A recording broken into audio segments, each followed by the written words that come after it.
bomoi olemba na nani likambo nini na sena moyo kosala te soki kolembana ifalo lemba na Sara po akomaki double femme inopposée olemba na ye te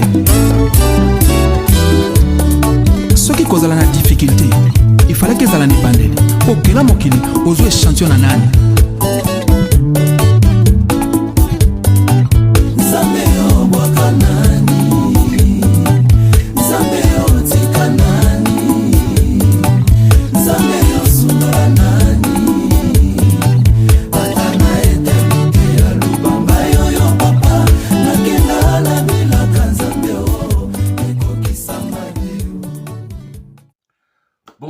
Bonjour mes chers téléspectateurs, mes chers frères de Kwigla et Dissanka. Parler avec joie, c'est l'écrivain Eric Kaluma en direct de l'Afrique du Sud, plus précisément à Johannesburg, toujours avec ce même topic, la victoire sur la chair. Nous sommes dans les profondeurs de l'esprit de l'homme. Oui, c'est notre tout premier épisode de cette nouvelle année 2024. En tout cas, je vous envoie mes meilleurs vœux de prospérité, de paix, de grandes réalisations pour cette nouvelle année.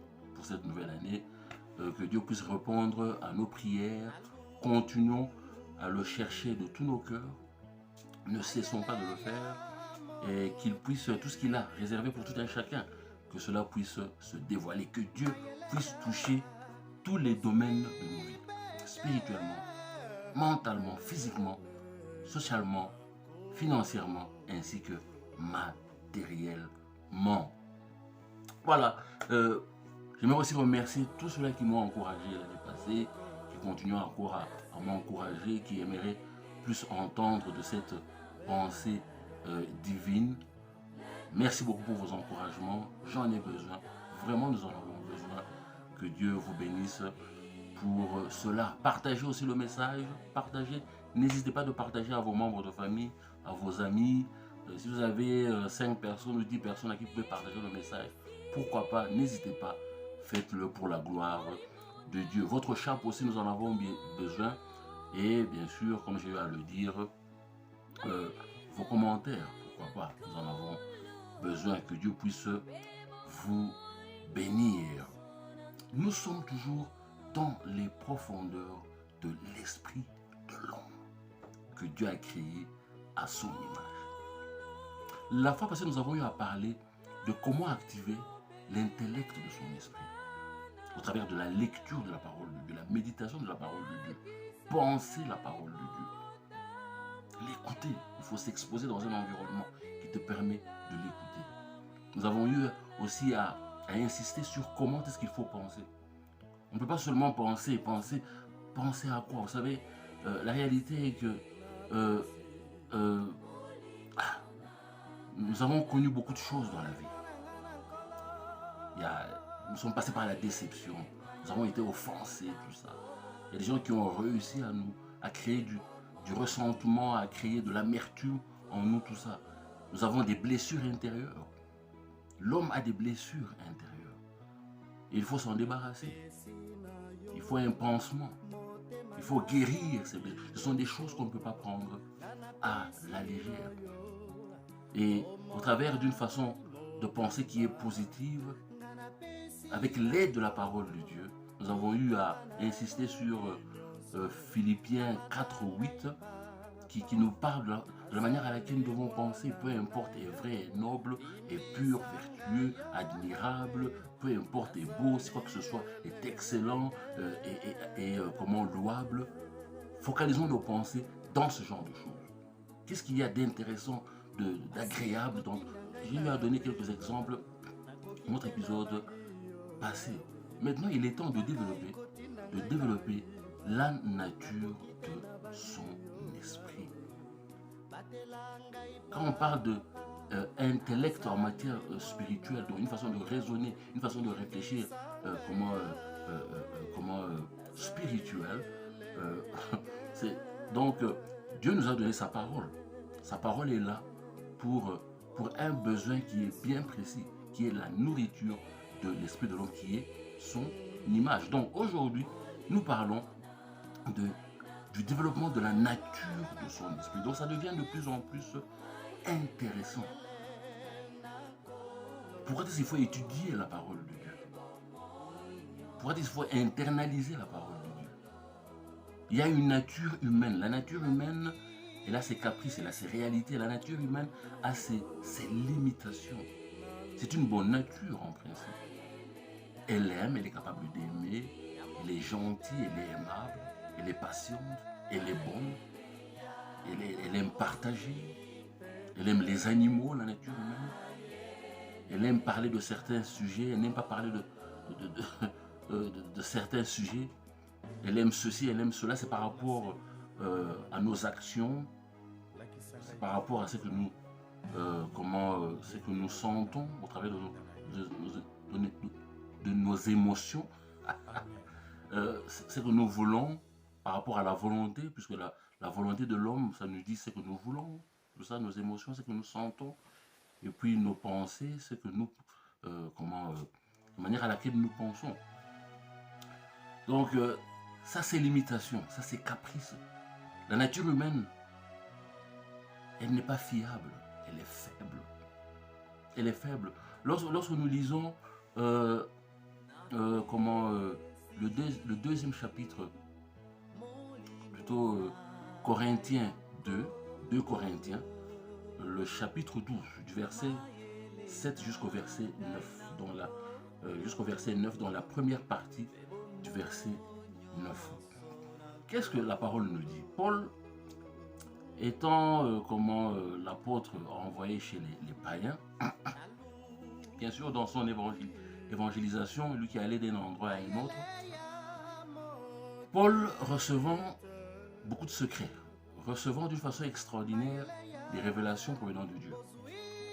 Le Satan, qui en était jaloux, qui ne voulait pas que Paul puisse s'enorgueillir, puisque pour lui, bien sûr, Dieu fournissant toutes ces révélations-là à Paul, et que Paul allait devenir orgueilleux, donc le Satan s'est rassuré que non, qu'un démon envoyé à Paul puisse lui rendre la vie difficile, puisse le battre. Il y a même une version, une version de la Bible qui parle de recevoir des coups d'une façon répétée. Donc cette persécution-là à cause de la parole de Dieu, elle est réelle. Et Paul dit qu'il a prié 3 fois à Dieu afin que Dieu puisse se débarrasser, l'aider à se débarrasser de ce démon-là qui lui rendait la vie difficile. Là où il allait, il était persécuté, il était insulté, on voulait le tuer, tout ça. Et Dieu a dit à Paul que ma grâce en Jésus-Christ te suffit. Jésus-Christ qui mérite bien sûr tout de Dieu. Et Jésus-Christ mérite tout de Dieu. Yesu alongi masumu na nzoto. Il a vécu une vie sans péché. Et il a pris notre place sur la croix, jusqu'à aller en enfer, afin que nous ne puissions pas aller en enfer. Donc Dieu dit à Paul que mais ma grâce en Jésus-Christ te suffit.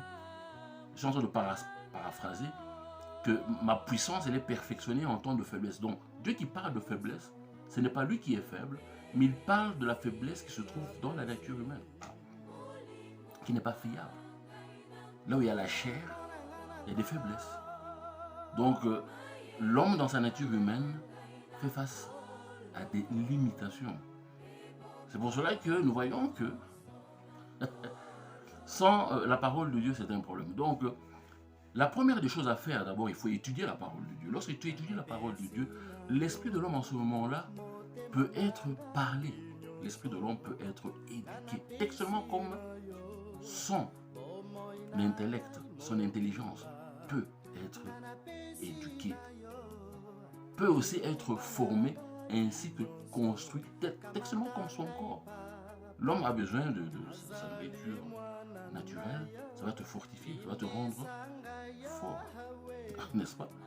Absolument. Donc on a besoin d'étudier, d'apprendre comment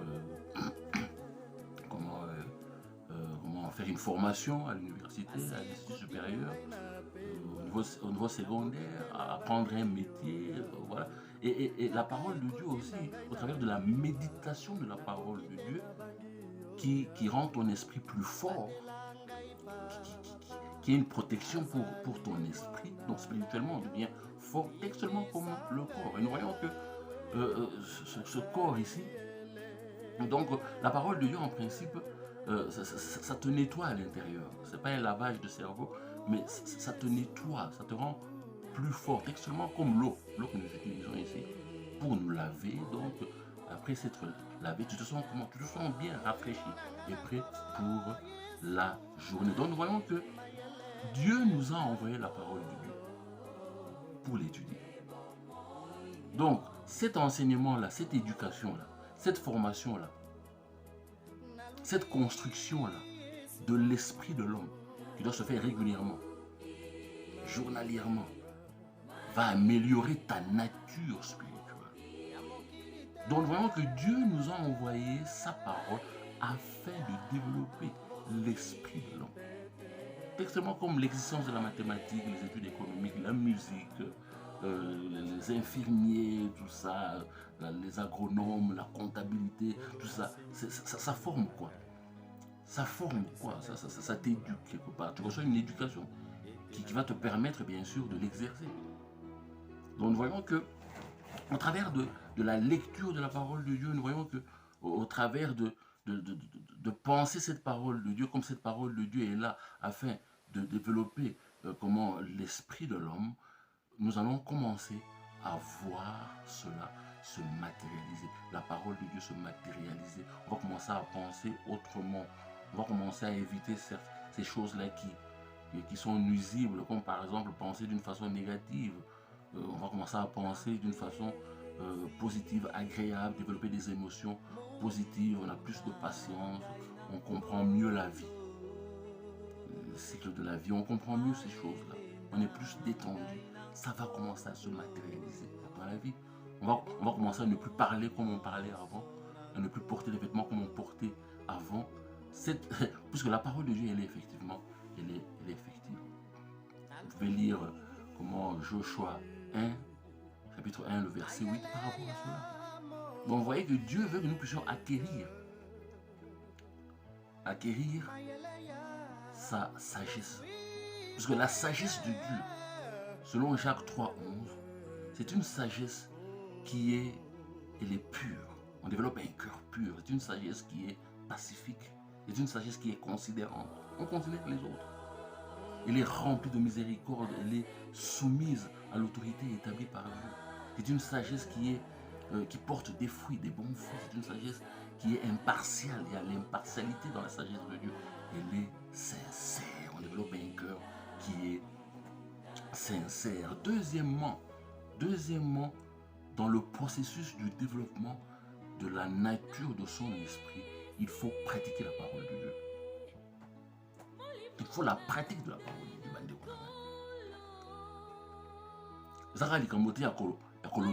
Être capable d'en parler, il faut la pratiquer.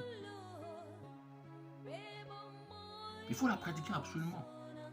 Donc nous ne pouvons pas seulement internaliser la parole de Dieu, mais il faut aussi la pratiquer. Qu'est-ce que la Bible nous dit par rapport à cela?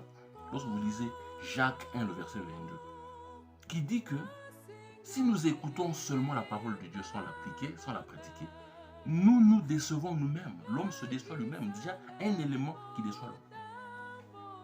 Voici le premier élément qui amène l'homme à la déception. Puisque la foi, en principe, elle est faite pour être pratiquée. Il faut la pratiquer. Il faut amener ta foi à une action. Prouve-moi que tu as foi au travers de tes actions. Donc tes actions complètent ta foi, justifient ta foi. Textuellement comme sans l'esprit de l'homme, le corps meurt. Donc c'est la même chose avec la foi. Sans action, ta foi elle est comme inexistante. Mais comment veux-tu que la parole de Dieu puisse se matérialiser dans ta vie? Comment veux-tu commencer à vivre la parole de Dieu? Comment veux-tu que la parole de Dieu puisse te changer si tu ne prends pas la décision d'agir selon la parole de Dieu? Vous comprenez? Donc il faut contrôler son langage, il faut se rassurer. Il faut contrôler son langage. Il faut se rassurer que non, tu as le self-control. Il faut se rassurer effectivement que non, si la parole de Dieu dit ceci, cela, je dois l'appliquer. Je dois dire non à certaines habitudes, tu dois prendre cette décision-là.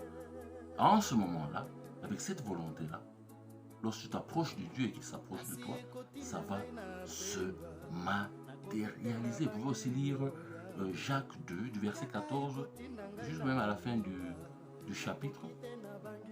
Okay? Jacques chapitre 2, du verset 14 jusqu'au verset 18, ou bien à la fin du chapitre. Par rapport à prouve-moi que tu as la foi au travers de tes actions. Donc ta foi, elle est complète au travers de quoi? Au travers de tes actions. Dieu qui est fidèle, et sa fidélité, c'est notre protection. Mes frères et sœurs dans le Seigneur, que Dieu vous bénisse. Dans notre épisode prochain, nous allons terminer avec le développement de sa nature spirituelle. Dis à toi-même que je dois développer ma nature spirituelle. J'aimerais commencer à réfléchir, raisonner d'une façon intellectuelle. Pourquoi? Puisque Dieu m'a donné sa parole. Jésus-Christ qui est la parole vivante.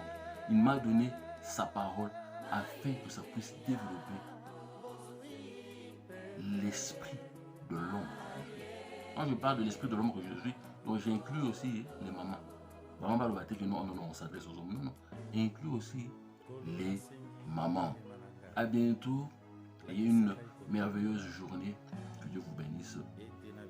Prochainement, nous allons terminer avec le développement de la nature de son esprit. Au revoir.